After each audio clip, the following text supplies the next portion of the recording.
Good morning, everybody. It's Fridays with Father. It's July the 2nd, and I'm here with Jonah to wish you in advance a very happy July 4th to you all. Whether you're with us at Mass this weekend or you're watching us on streaming, we wish you a very happy Independence Day, and whatever you do, may be full of joy and laughter. Okay, so today I want to talk to you briefly on three things, and one of them is in fact the July 4th celebration. The other thing I want to mention to you is our Jubilee here of 50 years at Church of the Holy Spirit. And finally, I want to mention to you prayer and a little book that I'm reading right now, which I'm enjoying. So firstly, July the 4th celebration, Independence Day. And it falls on a Sunday, which makes it extra special as we join in prayer at Mass together. Just want to share with you, I suppose, really my experience of that holiday as the years have gone by with me being here in this country. Little by little, I've learned to embrace it as my own holiday and to be part of my life. But I must say that, when I first came to Chicago and I was here for that holiday, I was one of the million people that used to go downtown to the lake shore, to see the fireworks on July 3rd or July 4th, and it was like an amazing experience. Of course, we since stopped that after 9/11, but I used to go regularly, and what used to blow me away really was not just the number of people that would gather on July 4th, at the lake shore to see the fireworks and to listen to the music from the Chicago Symphony, etc., was that everybody would be there, partying and eating and having a great time, etc., families, and there'd be lots of noise. But when it came the time to sing the national anthem, everybody, without exception, all stood and they all placed their hand on their chest in that way. And I'd never seen anything like that in my life. And it blew me away. And it was very, very impressive. And what struck me is that this people, they do this naturally as part of their being. This is inbuilt into the people that they are and the culture here, which is highly patriotic. And you might not think that. And I know there are varying degrees of patriotism here in the United States of America, but I was, blown away just by how instinctively patriotic you all are, and how you reverence the flag. I come from a nation where we are patriotic, but it's far more muted, where the culture is more reserved, and probably the only time you might see displays of patriotism with a national anthem would be a sporting event, but not like a civil event, really, So just to let you know, that was blew me away the very first time on July 4th. I saw that taking place, and I thought, oh, this is really, really nice, because we don't have that where I come from, and the reverence for the flag, we don't have that really in Europe. I think it's very much an American thing. So it's good. It's good. The other thing I wanted to say when I first came to this country, and I've said it to you before maybe, is that when I landed at O'Hare and I got in a taxi and I was coming downtown, I was just again, blown away just by the size of everything. Everything was big, big compared to what I knew, really. And it kind of overwhelmed me, impressed me, made me a bit scared, And but over a period of 23, 24 years or so, I've grown into that space, and now I don't find it, as being particularly big. It's just how things are. But people from Europe who come to the United States, that's one of the things they would say about here, is that everything is big, and people are impressed by bigness, really. And people have a great respect for the United States of America, especially in Britain. So they kind of they admire the sense of patriotism that we have here, and they admire the ambition and the size of things, from the food to the buildings, the size, people like that. And it's interesting. You see, when Americans go to Europe, natural-born Americans would say, it's very quaint. You use the word quaint, which I take to understand as being small and old. Small and old, which Great Britain and Europe generally is small and old. So I'm not putting any value on one over the other. Simply that I'm just recognizing there's difference. There's difference between here, where we are, and what we celebrate on July 4th, and there, which is another world. It's the old world. So anyway, I'm very happy to be part of this nation. And the other thing I was going to say that I was also impressed by was the instinctive religious expression that exists in this country in a way that doesn't exist so overtly in Europe. So people, reference God more in general speech. People, belong to parishes, especially here in Chicago, in a way, that it doesn't exist in Europe. And, there's more respect, I think, or overt respect for the Catholic Church and for faith than there would be in Europe, where, sadly, at this stage in history, I think there's a certain, it's just indifference, really. It's not an antipathy. It's just they're just not very interested. But here, built into the culture, there is a respect. And of course, we say, one nation under God, and so God is part of our life here together. And I'm pleased to be part of that and celebrate here with you this weekend on July 4th. Okay, so that was my first thing I wanted to mention to you. Just grab my coffee. The second thing I wanted to mention today is that, as I've said to you before, next year, 2022, is the 50th anniversary of the Church of the Holy Spirit. It's our golden anniversary, and obviously we will be celebrating. And I mentioned to you at Pentecost that I would be setting up a committee to start to work on how we would celebrate next year. And you will be hearing from them. They will be reaching out to you in the coming weeks and months. And I think they have in mind that we will, kick off the Jubilee year starting sometime in September of this year. And then the big celebration will be September of next year. But they will be reaching out to you, and they are planning something special so that we can all be part of the 50th anniversary here at Church of the Holy Spirit. Having mentioned that, yesterday was my first anniversary. So, I've just been here 1 year, so I'm still a newbie. But I'm hoping to be here for many, many years. And, I've got the privilege, and I suppose the pleasure, hopefully, of shepherding this parish into the next 50 years, for some of those years at least.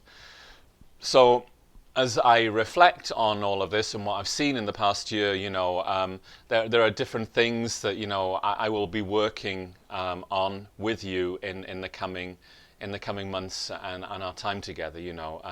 I think the one thing that I wanted to mention to you that strikes me most about our sort of 50th anniversary and the sort of the future is that I think that I would like to be able to call all of us to pray and call us to prayer to pray for the renewal of our parish. I think that is essential as we move forward and to do so together.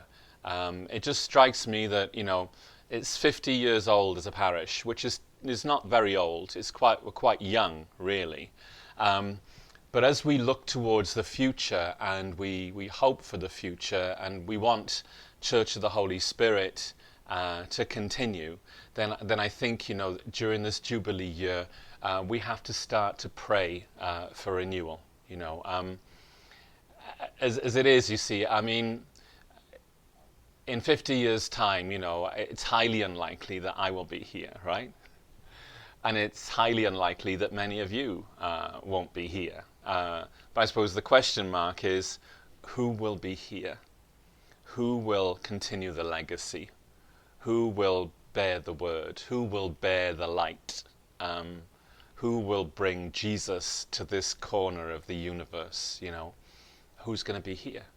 And I think we have to start praying and working towards that, so that the legacy of the last 50 years and all the good work that's been done here will spill over into the next 50 years, and it'll, new things will arrive, and the parish will grow, and the community will serve, even in greater ways. So we need to sort of, I think, start praying about that. And so don't be surprised as your pastor, as we move into the Jubilee celebrations, if I keep talking about prayer all the time and inviting you to pray all the time, because I think that is key to celebrating well, with gratitude and with hope as we project ourselves forward. All right, so we'll be thanking God for the past and the present, and we'll be praying for renewal for the future.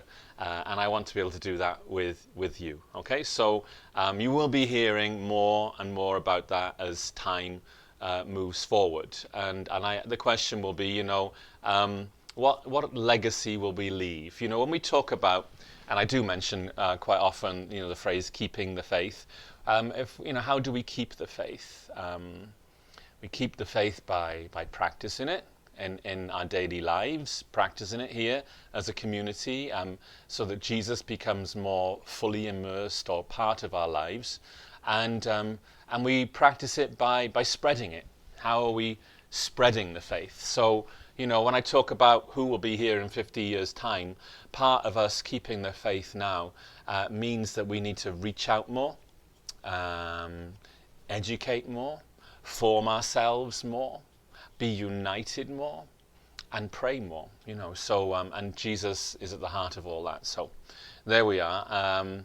So we will be keeping the faith as we move into the 50th anniversary, and we'll do so joyfully. And the committee members will be reaching out to the community to see how we can do that best of all. Okay, so that was the other piece. The 50th anniversary is upon us. It's a jubilee, and I'm privileged to be here pastoring after just 1 year, and bringing us all to prayer whenever we possibly can. And my final point, was again prayer. Somebody, one of you, gave me a nice little book a couple of weeks ago, and it's called Dating God. Yeah, Dating God by a Franciscan, Daniel Horan, or Horan. Horan, I would say, is an Irish name. It's a nice little book with nice little thoughts, and stimulates your thoughts on prayer, and I've enjoyed it a lot. So thank you to Barbara for this. What it does is, it kind of like, first of all, I suppose what it bangs on about, which is so important, is that when we talk about prayer, we're actually talking about my relationship, your relationship, our relationship with Jesus. It's a relationship, okay, not just a function, So, and so we all have a relationship with God in one way or the other, and it uses the metaphor, if you like, or the symbol, to talk about that relationship in terms of dating. Dating. Not so much like in a romantic sense of the word of dating, but really sort of having, making space in your life for a relationship, and being committed to, meeting up with that person on a regular basis, and enjoying that person on a regular basis, and, and keeping to dates, and not forgetting dates. And it's an interesting little metaphor for talking about our relationship with Jesus, that it's not, that Jesus is not just like an afterthought. It's like I suppose when you're dating somebody, and and a couple are in love or something, that becomes like a priority in your life, and so your dating is quite a serious, and you're doing stuff together. Well, you know, how much stuff are we doing with Jesus in our daily life? Okay, that's the question it raises, in one sense, and many others too. And there's some great quotes in here from St. Francis of Assisi. It's basically a Franciscan kind of spirituality, and St. Clare is involved. And some great quotes in here, which I've forgotten, but I'll try and remember them for another time. And then the other, thing that struck me about the other metaphor they use about this, when we talk about, we struggle sometimes with faith and prayer. And one of the things he mentions in here is that sometimes, having a relationship with Jesus is like having like a long distance relationship. He uses that metaphor to talk about our relationship with God. It's like the distance, the separation, and in some ways the yearning, the wanting to maybe hear from the other person, the missing of the person, and the excitement when you do hear, when something happens. He talks about prayer in that way, and I thought it was quite interesting, that I'm not sure if it's the best metaphor, but I think it does help in some ways, because prayer changes all the time, but there are times, you see, when you think, that God isn't very close to me. He doesn't feel very close, and it's like, it feels like he's a long way away, and I've not heard from him in a long time, and we all go through those experiences, but that is just how long distance relationships work or not work, and they only really work, when each person, makes the effort. And I think that as we learn to make the effort to reach out to that person who seems so far away, we actually realize that he's not that far away at all. In fact, he's right in front of us. Yeah. One of the examples he quotes in here is of, and I've talked about it before, is Mother Teresa of Calcutta, you see. And he looks at her as being somebody who had like a long distance relationship with Jesus, because she went for many years where she felt nothing in prayer, so much so she was despondent, felt like she wasn't loved, and she never heard from God. So there was lots of like desert experience, as they call it, or when she didn't hear from Jesus, the person who loved her most. And that was very difficult for her to bear. So she, in some ways, talks about how her relationship with Jesus was long distance, very, very far away. But she had that longing, and she never stopped reaching out. So if you're feeling a bit dry in your prayer, or you're feeling like, nobody loves you, or Jesus is, not very, close, people have been there before you, and still are in that situation, but bear in mind is that that the reaching out is the important thing, and to know that Jesus is never that far. In fact, he's closer than you would have me believe. All right. So, but this little book is nice, and I would recommend it. Dating God, and it's by Daniel Horan. And as I said to you before, it uses metaphors, because when you think about it, prayer, we're talking about a relationship with God that nobody really has adequate words to describe it. So we use human kind of like examples to like describe. So dating, friend, lover, all those different things to try and describe this relationship we have with God. We use metaphors, and that's because it's a relationship which is like none other, and it's a mystery, and we're caught up in it, and it's beautiful, and it's trying and challenging, and it's not easy, but we wouldn't be without it, because that is the source of our faith life. Okay, so so we use metaphors, however it is, father, friend, brother, all those different things. but they are only just that, to try and get us to see beyond who we are and to reach out as we do in prayer. So they're the 3 points I had to bring to you today. And as I talk about prayer, just to remind you that this evening we have our Holy Hour, 6:30 to 7:30, a time when you can just come together in prayer and be with other people in silence and just to be with Jesus for a very special moment.